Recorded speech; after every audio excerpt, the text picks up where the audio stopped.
With over 400 celebrity interviews and tons of pop culture nerdiness, Too Opinionated is a safe haven for your inner geek.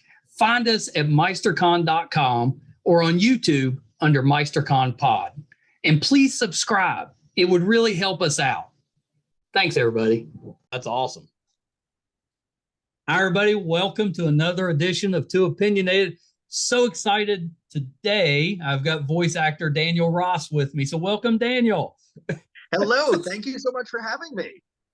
We were talking about our love of all the geeky stuff. Oh, yeah. Oh, yeah. And you can see there behind you. I mean, that's awesome. That's a good office. That's a good workspace. I'm a big collector of Transformers, and so the majority of what's in this room is Transformers. Otherwise, collectibles from shows that I've done or characters that I've voiced, but mostly Transformers. Did you grow up a Transformers fan?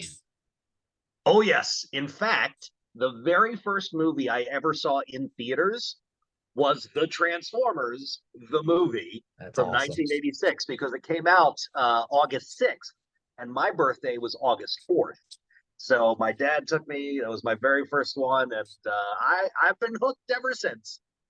That was a big deal because they cussed in it. Which one curse word. And which was a big deal for a cartoon at that time. It was. And it was rated PG, I believe. Yeah. So it gives you an idea of ratings and what goes in at different times. We had the local theater was doing a promotion. If you brought in a Pepsi bottle cap, you got in free. So that's how I saw Transformers. Wow. Yeah. If you bring in enough Pepsi caps, you can win a Harrier jet. Yeah. If anybody remembers that whole thing, Pepsi points, I think. I would have taken that.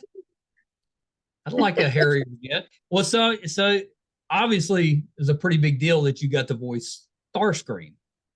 Yes. Oh my goodness, the marriage of my hobby and my passion, my craft, that was absolutely life changing. And I'll tilt the camera over here so you can see good old Starscream hanging out on my desk. Yeah, I've been a massive fan my whole life, and so to have an opportunity to participate in that was absolutely crazy, and got me on the convention circuit. So I started meeting other voice actors, not in front of the table, but from behind the table, and having really good conversations. And I very quickly realized these people are kind of like me. They do lots of funny voices. They like to make people laugh. They're generally very genuine, humble, just amazing people. And it felt like I found my tribe. And once that happened, I set up my mind and I said, I want to be a voice actor. And so here we are. I've done theater. It's tougher, I think. I think it's tougher to do voice acting. Jumping into voice acting. Yeah. I talked over you a little bit, but so you tried theater, you did some regular acting, and voice acting was kind of what you fell in love with. It's all the same. It's all acting. It's all acting. It's just a different medium of the performing arts. And in my opinion, I feel like voiceover is probably the hardest of the performing arts, because most people don't realize, film is really intricate. It's all behind the eyes and it's all nuanced and subtle. Theater is big and broad and, over exaggerated. You have to project to the person at the back of the auditorium, stage left, stage right, all of those wonderful things. Voiceover, you can't talk with your hands. You can't gesture. You don't have facial expressions. You can't make eye contact. You have to approximate the physicality of what's going on to having a conversation with somebody. It is very, very challenging, but it's something I love. Yeah, I've always heard that it's more difficult to get into voice acting, like more difficult than regular acting, which regular acting is pretty hard. But once you're in, you're kind of in. I've heard, painters create for the eyes. Voice actors create for the ears. I like that. Respects. Yeah, I like that a lot, actually. Are you any relation to Neil Ross? No relation. Have you met Neil? No, no, I haven't. But Yeah. interestingly, my mother was an amazing artist. She would draw, she would sketch, paint, sculpt, so many. She would carve marble. I Yeah. mean, she was just absolutely astounding and was my biggest inspiration. Well, yeah. So let's talk about that. So obviously, you're Donald Duck. You're the voice of Donald.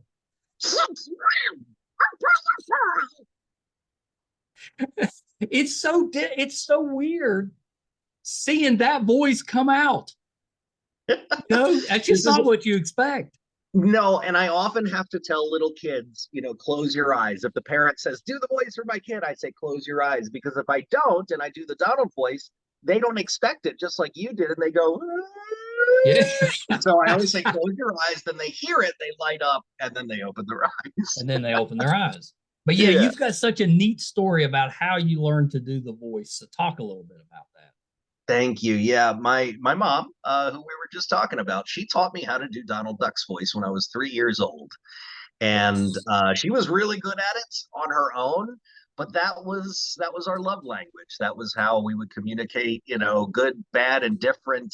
We could always quack each other up with a little bit of Donald talk. And so yeah, that was something that was really special just between the two of us. And she encouraged all of my mischief. I would sit in front of the TV Saturday morning cartoons with a big bowl of Lucky Charms cereal and just dive into all those cartoons and imitate all the characters. Yeah. And so, she would play off of me, and that was a really special thing that she and I shared. Did you ever argue as Donald Ducks? I recall one time I think we had an argument about like who left dirty dishes in the sink or something like that, and it devolved into a Donald Duck argument with us just going at each other. Which again, it was about levity. It was about levity, and we could always make each other laugh no matter what. Could you always kind of do the voice from listening to her, or did she have to actually teach you how to make the sounds? I think I mostly just listened to her. She showed me the mechanism. So there's a pocket of air in the cheek. That's where the sound comes from. And so I'm reverberating the back of my tongue against the cheek to make the sound and enunciating from the front of my mouth. So there's a lot of different mechanisms going on to make that sound. And I would just watch her, intently and see what she was doing and then practice until I got it. And I guess, like mother, like son, we were able to get it done.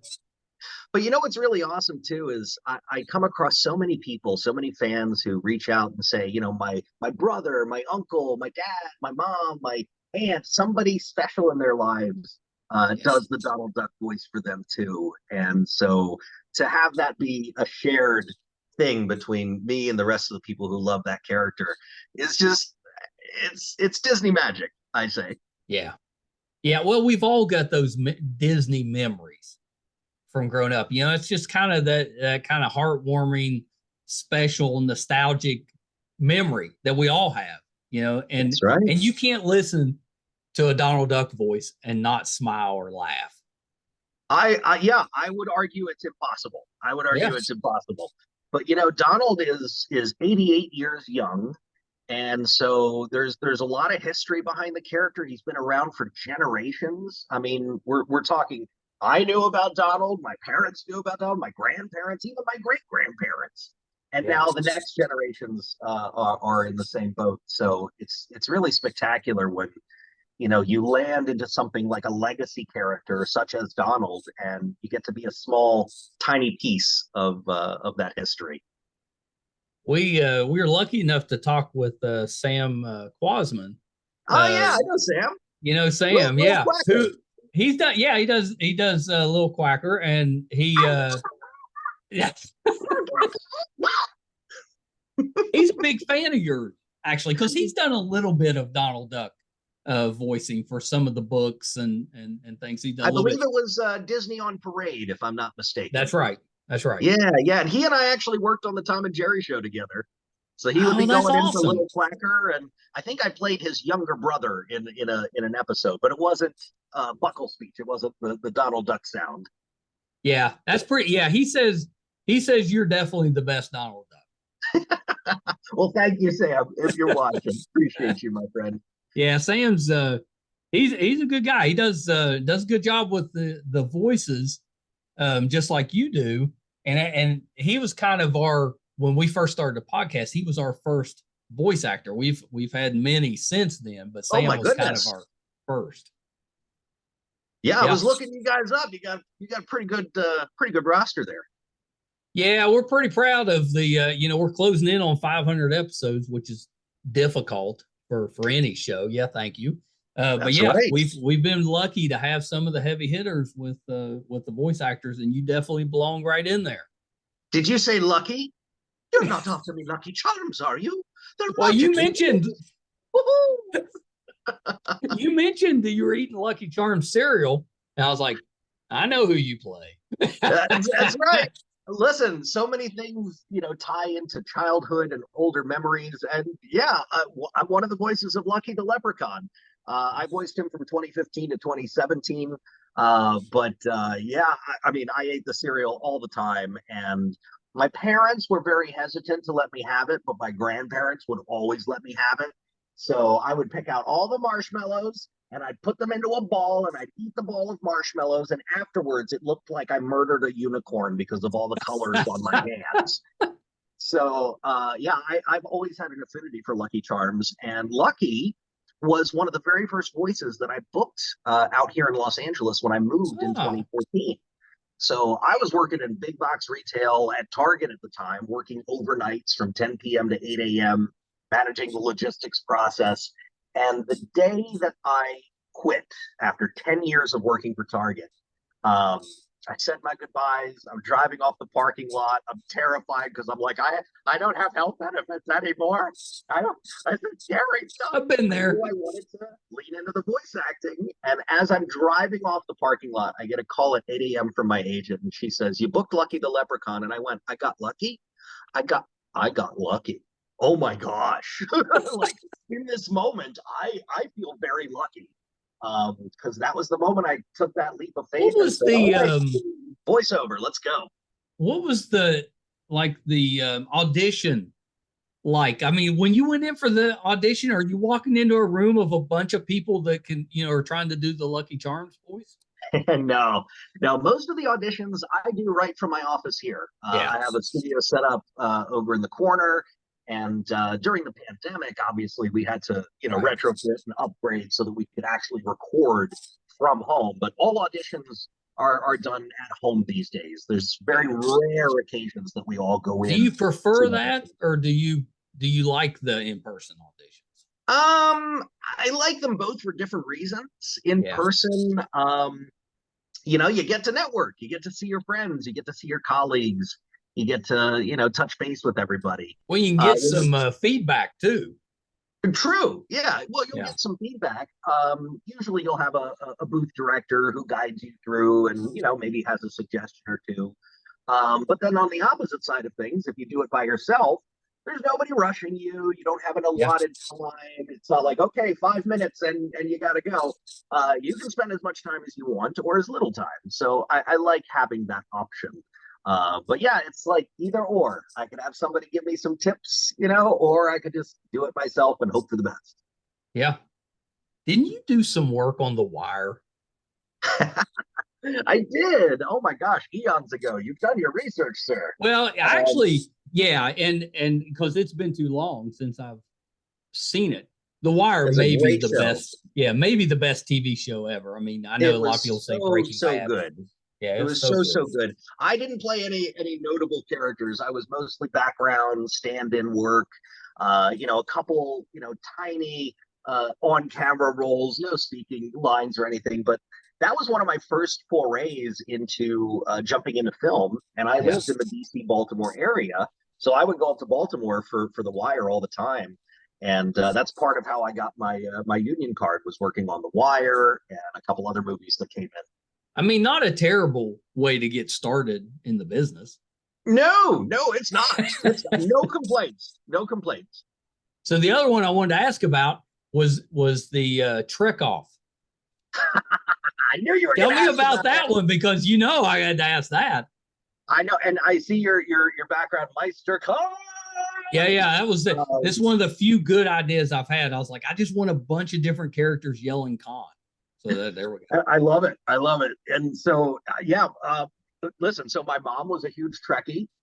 Growing up, I was always surrounded by That's Star good Trek. parenting. My mom used to tell me that Shatner was my illegitimate father, and whatever. So my best friend Justin Timpain and I, we made a bunch of movies together. We produced the Ninjas Versus trilogy, and then we made a funumentary going behind the scenes at conventions for Star Trek. We put on a Star Trek themed burlesque show at one point for that. Went around to some of the different recreations of the Enterprise's bridge. Yeah. And it's a funumentary. It wasn't really a documentary with a position or a point to get to. It was just, hey, we want to have fun with Star Trek. That. And it's based off of a podcast that you can find online called Trek Off. Yeah, I love that. I think that's a terrific idea. Did you get to interact with any of the actors from the shows? Yeah. My friend and the main person on Trek Off, Justin Timpain, and his co-host Alexia, they would go around and they would interview different fans. They would get in touch with celebrities. I think Rob Paulson, who's an amazing voice actor, got in on that at one point too. So yeah, Rob's been on the show. Yeah, we had Rob came and visited a couple years ago. Excellent. Yeah, he's I'm still a Trekkie. I'm still a Trekkie. I'm not a diehard Trekkie, but I am savvy.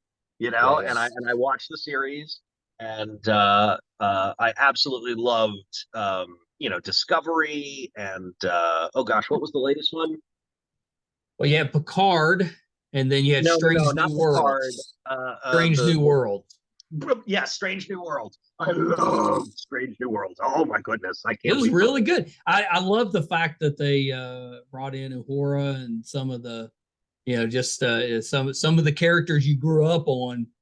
They've introduced you to them as a younger person. I thought that was really cool. I think for me, the biggest thing I love about that show is that it's a solid show. The writing is good. The visuals are amazing. The acting is on point. As a film producer myself, I've lost a little bit of the illusion when you go to a movie and the escapism is there, because any little thing is going to take me out, And so that was one of the instances where I was just completely enamored by it. I loved it. Yeah, same. Yeah, my son, he spent a couple of years in film school, and he said since then he has said that he's like, Dad, it's just any little thing ruins it for me. It's he catches all that stuff. You catch a water bottle on Game of Thrones, he's out. It's true. And for me, when I was growing up, going to the movies was magic. Watching a TV show and being transported to a different place, or to feel emotions that maybe I would never feel in my lifetime, or face complexities and ideas that were challenging to me. I thought that was just pure magic. And so I chased that magic as an actor, to be a part of it and to facilitate that for other people. That's right. But I find, much like everything else, you peel back the curtain and you see what's on the other side, and you can never go back. You can never quite go back. So, it's the same to an extent working for Disney too. I go to the parks all the time. Right. And to understand the workings behind the scenes, it changes your perspective. Not in a bad way at all. It's just a more nuanced view of it. So sometimes I go to the parks and I'll sit on a bench and I'll just people watch and just enjoy the fact that everybody there is enjoying themselves. Yeah. And the young ones are having their very first Disney experience, or their very first happy birthday. That fills me up inside. Yeah, that's amazing. So I wanted to ask you about the ninja movies, because I know you did Ninja versus Zombies. What were the other two? So let's see here. I've got my handy. There we go. This is my trilogy Blu-ray pack. We've got Ninjas versus Zombies, Ninjas versus Vampires, and then we finished with Ninjas versus Monsters. I love it. Yeah, those were a lot of fun. And again, my best friend Justin Tim Payne, we were both struggling actors in the DC Baltimore area, and we had watched Clerks 2, and Yeah. there was a moment where they say, "I think we should buy the Quick Stop." So we can be our own bosses. And we kind of looked at each other in the theater and went, okay, interesting. We're looking at each other at the same time when the movie's going. Let's get back to the movie. But yeah, we decided to buy the Quick Stop and do it ourselves and find our own opportunities, make our own opportunities. So we walked around a Blockbuster, the same one that I used to work at, to see the movie that wasn't there. And we came across Ninjas versus Zombies. So yeah, we just kind of went from there. And it was a lot of fun. I love it. I think just as a geeky guy, nerdy guy, I love that because we've all had those thoughts. If you love, action, if you love horror comedies, it's right up that alley. Yeah, and so you got a Blu-ray with all three of them on there. I do. It's available on my website, actorsangelross.com. Go give it a buy. Oh, I'm going to get it, and we're gonna watch. We're gonna do like a movie day in the studio. Yes. Yeah, because we can sit like we probably get 20 people in here. We'll get all the guys, and it'll be a day. It's one of those. It is absolutely one of those. It was made for that kind of audience. Well, it's more fun when you got a group. You kind of watch that type of movie with a group. That's when it gets fun. Exactly. Maybe a little bit of alcohol with it. It's gonna be a good day. Mystery Science Theater 3000. Yeah, exactly. That's what we used to do in college. When that show was just out. It was just showing weekly. We'd get together every week with a group of guys and basically do the episode with them. So much fun. Yeah, it's just a blast. It's just a blast. So you are up for an Emmy for this Donald Duck. What was the project that you got nominated for? Even hearing you say that, it still doesn't register. It's crazy. Man. So yeah, I'm nominated for my work as Donald Duck in the special Mickey and Minnie Wish Upon a Christmas, which is available on Disney Plus, specifically for the holidays. Yeah, we just watched it. Did you really? Watched it with the grandkids. Oh, that's wonderful. I hope you enjoyed it. Terrific. It's really special because I submitted to the Emmys on a whim. I lost my mom to cancer this year, and she was there from the beginning, teaching me the voice, all the way through the phone call of getting, the character, and all the years of recording the show, bringing her out to LA to show her, the production facilities and everything else. Donald's star on Hollywood. And so Mickey and Minnie's Wish Upon a Christmas, that was the last thing we watched together, holding hands, the last time I saw her. And so I submitted just saying, hey, I'm going to honor my mom by, putting this out there. And we got the nomination. Amazing. So I don't care what happens. The fact that I have an opportunity to honor my mom, her legacy, her memory, and the journey that we went through means more to me than anything else. I am so grateful for that. Yeah, that's such an amazing story. If you happen to win, and I think you might, where's the Emmy going? Are we going to see it behind you? Where are you putting it? So for the time being, I have a spot in here in the office that I would feature it prominently, but for the time being, if I do get it, a very wonderful fan sent me a painting of a moment from one of our TikToks together. We did a bunch of TikToks with me and Mama Duck, and she was doing the voice and I was doing the voice. She's talking about how she taught me how to do it. And this fan sent me a screenshot painting of the two of us in that moment. And so that trophy is going right next to it if it happens. I love it. Yeah, I love that. I think if I won an Emmy, I would find some reason to carry it around with me all the time. Like a chain around the neck? Yeah, just be, like at the grocery store. Oh, could you help me with my groceries? I got my Emmy. I forgot I was carrying it. Gosh, help me if I turn into one of those people. I don't think so, but that's You pretty go out funny. to dinner and stuff. Oh, I didn't realize I was still holding this. I'll just set that on the table. Sorry, I just brought my paperweight. Here we go. Oh my It's goodness. just Miami. No big Yeah, I know, deal. right? Do you get to go to the ceremonies? Yes, the ceremony is this coming Sunday, the 11th. You can stream it online through the Emmys website, but I Yes. believe it will be 6 p.m. 6 p.m. Pacific time. I could be wrong on that, but yeah, this Sunday in the early evening. So we're doing the red carpet starting at 3, Awesome. and the ceremony in the evening, and then there's a party afterwards. So yeah, it's going to be a fun evening. I've never gone to an Emmy ceremony or anything like that before, so it's all going to be new for me. Yeah, I think to me, that is just amazing. I can't believe you're getting to do that. Dude, me neither. And here's the other thing. Here, I gotta break this out here and show you. When I was in high school, I studied Shakespeare. I did all the plays, lots of theater, and I loved acting, but it hadn't solidified in my brain as like the direction that I'm going to go. And so I wrote myself an IOU for an Academy Award. I wrote myself an IOU, and this has been in my I wallet, love this it. piece of paper, since I was in high school. And I graduated in 1998, just to give you some idea there. But this has been in my wallet ever since then. And I always said, if I get it, I'm going to tear it up. So if that happens, this piece of paper is going to get All torn right. up. We'll probably take back together and frame because sentimentality. But yeah, I heard a story about how Jim Carrey had wrote himself a check for $1 million before he Yeah, made it. He got to cash it. So this was kind of like my equivalent at the time. I love that. If you get up and give a little speech, are you doing it as Donald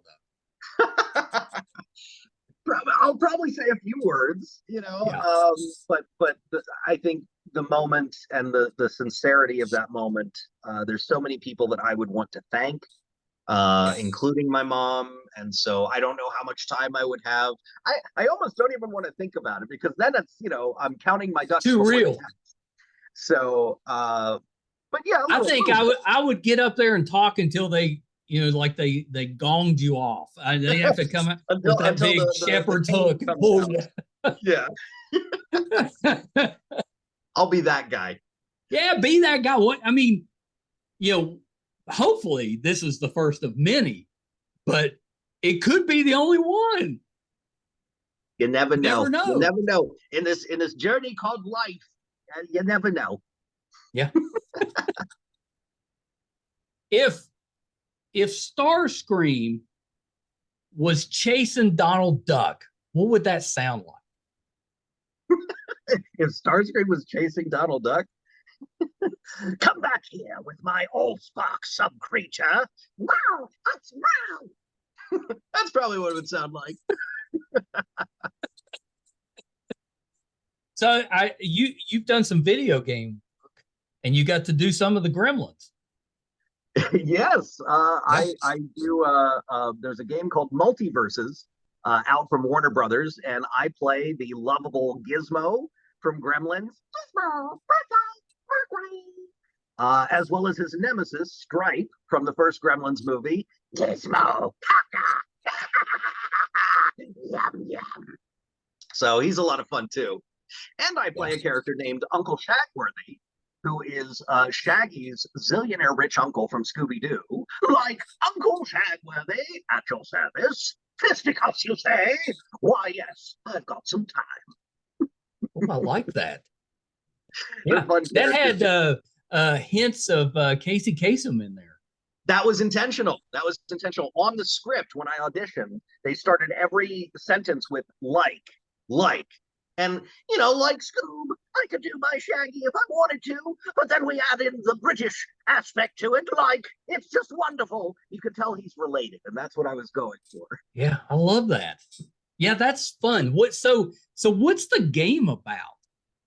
It's a fighting game. It's like Smash Brothers, except it's all the Warner Brothers characters: Looney Tunes, Scooby Doo, Tom and Jerry, Love it. Game of Thrones, Adventure Time. I mean, DC characters. Superman, Wonder Woman, Black Adam.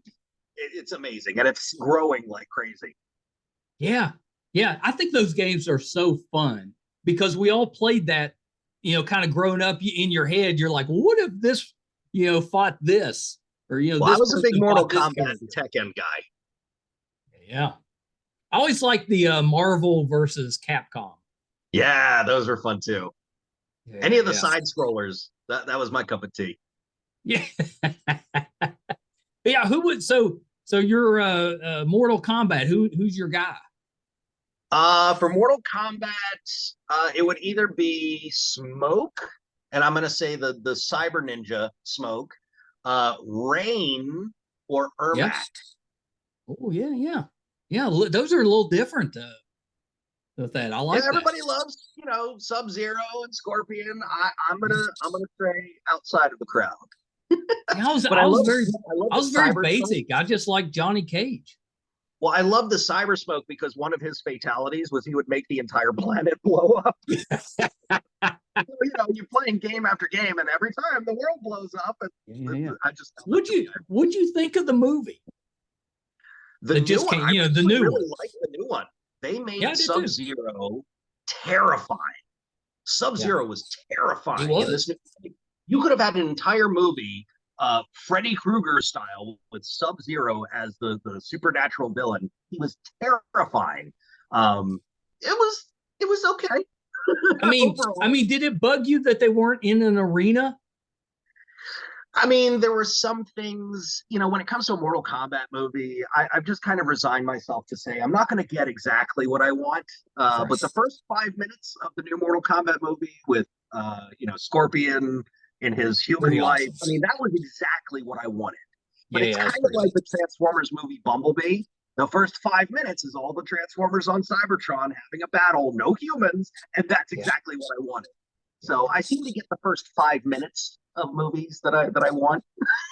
I should have asked who's your Transformer. I know you voiced Starscream, but who's your growing up? Who was your guy? So I have different things there. Obviously, Starscream is my favorite and always has been my favorite. But Soundwave was my first Transformer. He was Oh, I the like cassette player. Soundwave. Yeah, I So like he was the Soundwave. first one that I ever got, and then Optimus Prime. So I kind of go in that order. So I'd say Soundwave, Optimus Poor Prime, Soundwave. Starscream. Soundwave hasn't aged well. Because we He's don't aged really use the perfectly well. recorder. They've changed up his modes a couple times, in the later iterations. He's been an MP3 player. He's been a tank. He's been Oh, a I space forgot the shuttle. tank. Yeah, Yeah, and in yeah, the yeah. movies, he was a satellite, a communication Are satellite. you Megatron or Galvatron? Oh, don't make me do it. I'm gonna say Megatron. Yeah, I think I am too. I always thought it was kind of, he's the leader, but he turns into a gun that somebody else got to do some stuff with. I don't know. But I always Exactly. Well, liked Galvatron his didn't even character. worry about that. He just turned into a giant tank and disintegrated Starscream. Started blasting. I always really enjoyed those cartoons. They were a little more violent than most cartoons that were on, and a little, some of the dialogue and stuff a little more adult. So I always enjoyed that even up through my teenage year. Yeah, absolutely. The difference in the generational animation is notable. It's very notable. But Yeah, then yeah, again, I go back and I watch things like Masters of the Universe, which I used to think was the biggest, most epic tale that had ever been told. And I go back and watch it as an adult. And an episode I watched was literally He-Man and Skeletor running around a table trying to catch one another. Stay there, Skeletor, and let justice be done. You'll never catch me, He-Man. And I went back and said, oh man, I didn't have very good taste as a child, but I still love it to this day.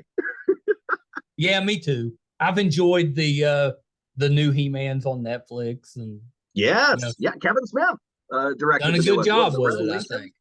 Yeah, yeah, yeah. It's been it's been, I still remember going, there was about the time the movie came out, back when Dolph Lundgren was playing He-Man. Yeah. They had like a touring on ice show. And I was saw just a that. kid. Yeah, I won saw tickets to it.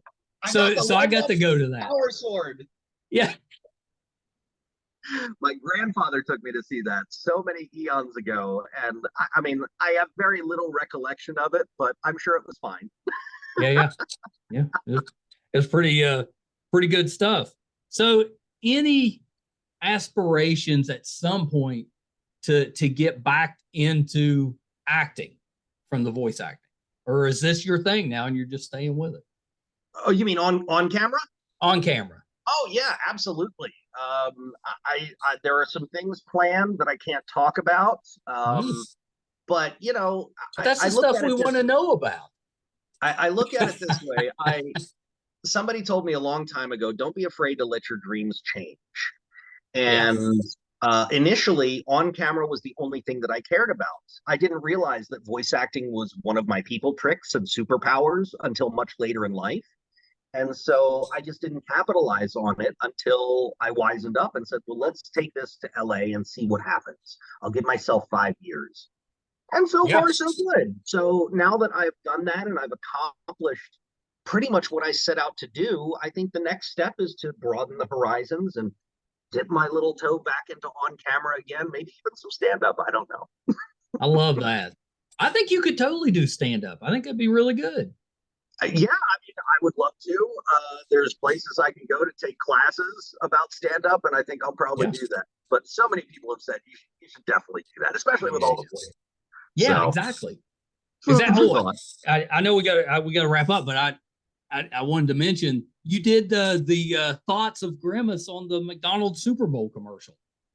So I've got a funny story here. I actually was the voice of Grimace for McDonald's, and I went through a whole audition process, and oh hey, it's Grimace from McDonald's.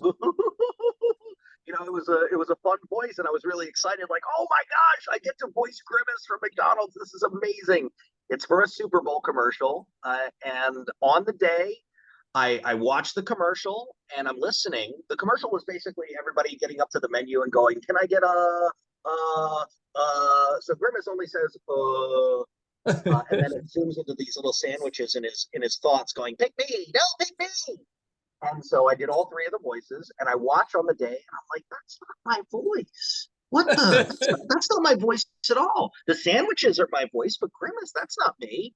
All over the web, Ryan Reynolds voices Grimace for McDonald's Super Bowl commercial, and I'm like, what? If you're gonna get replaced by somebody, who better than Ryan Reynolds? It'd be tough to complain. So I bought a pop figure of Grimace, to celebrate, and I'll keep it if I can get Ryan Reynolds to autograph it for me. So Ryan, if you're out there, please sign my pop figure so I can keep it in good irony. I think he owes you.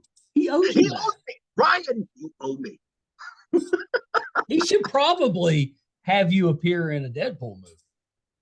I would not say no to that. That would be yes. I would take that. Deadpool. He shows up at Disney. You're actually in the Donald costume, playing the character for the day or something. I think that'd be hilarious. Let's make it happen. Ryan, have your people call my people. That's right. It's a done deal. It's going to happen. Well, so Daniel, thank you so much. This has been a blast. I'm such a fan of yours. I love the voices, the voice work that you do, and I think you just bring a lot of joy to the world. It's really great. Thank you. That's really kind of you to say, and I appreciate you having me on the show. I love talking all things geeky, movies, TV, otherwise. So I appreciate the conversation. For your audience members, if I may, if you want to follow me on social media, please follow me at actor Daniel Ross. You can find me everywhere that there is social media under actor Daniel Ross, and of course my website, actordanielross.com. I hope you'll follow me on TikTok. We've got 1.3 million followers there. We do some fun stuff with Donald Duck and the fans. We do behind the scenes of you've got a really good TikTok. I'll make you laugh, I'll make you cry. Stop on by. Yeah, you've got a great TikTok. It's a lot of fun, and your website's really well done. Thank you so much. Yeah. That's not always easy. It's a good website. Thank you. I appreciate that. Yeah. Well, Daniel, you have to come back. We got to do this again. Yes, indeed. If you win an Emmy, you have to come back. All right. You know where to find me. Yeah. I'll track you down now. Please do. Michael, it was a pleasure chatting with you today. Oh, yes, sir. This has been terrific. We absolutely will do this again. Okay. It's a deal.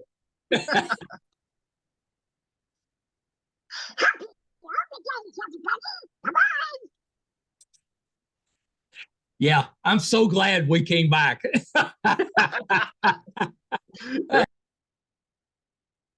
All right, so that was, what a talented guy. The incredible Daniel Ross. I hope you guys enjoyed that. If you're a Disney fan, I mean, it's Donald Duck. We had Donald Duck on the program. Unbelievable. And Starscream. Big Transformers fan. But that was amazing. Such a nice guy and just so much joy in what he does. And I love the fact that he learned it from his mother. That's amazing. That's amazing. Definitely check out his TikTok. It has videos of him and his mom doing Donald Duck together, and it's pretty great. It's pretty great. You'll love that. And please join me in, kind of sending out those positive vibes for him. Let's get him that Emmy. I would love that. That's to start. You learn Donald Duck from your mother as a kid, and then you grow up to become Donald Duck, and then to win an Emmy playing Donald Duck. That's amazing. That's amazing. I hope you guys enjoyed that again this week. I love having the voice actors on, and we mentioned a few that we've had in the past: Neil Ross, Rob Paulson, Sam Quasman, and many others. So if you like the voice acting actors, definitely make sure you check out our back catalog, because we've got a ton of them on there, and I'm leaving a bunch out. They're so talented. Daniel was great. Really enjoyed that. I think we touched on everything that I wanted to. I think he's such a talented guy. He could definitely do on-camera work. I have no doubt that he would do a good job in the right acting roles, for sure. If you guys are new to us, if this is your first time listening, first time watching, or if you've been checking us out here and there, but you haven't committed to us yet, we could definitely use the help. And it's real simple to do. Doesn't cost you a dime. If you're watching YouTube, MeisterCon Pod, just subscribe. It really does help us out. I won't bore you with why it helps us out, but it really helps us out. Just click that button, subscribe. It's free. I guarantee you'll find a ton of people just like Daniel that you'll like. Maybe you're a fan of now, maybe you'll become a fan of, but I guarantee there's a ton there that you will enjoy. If you're listening, same thing, whatever application you're listening to your podcast on, just subscribe. That helps us out. You can find almost 500 episodes, audio and video, on our website, meistercon.com. So definitely check us out there as well. If we have anything going on in studio, if we're going on location, for covering a convention, that'll be on the website, meistercon.com. So definitely check that out. We've got lots of good stuff coming, and we'll put it on there first. Thank you guys so much. Until next time. Bye, everybody.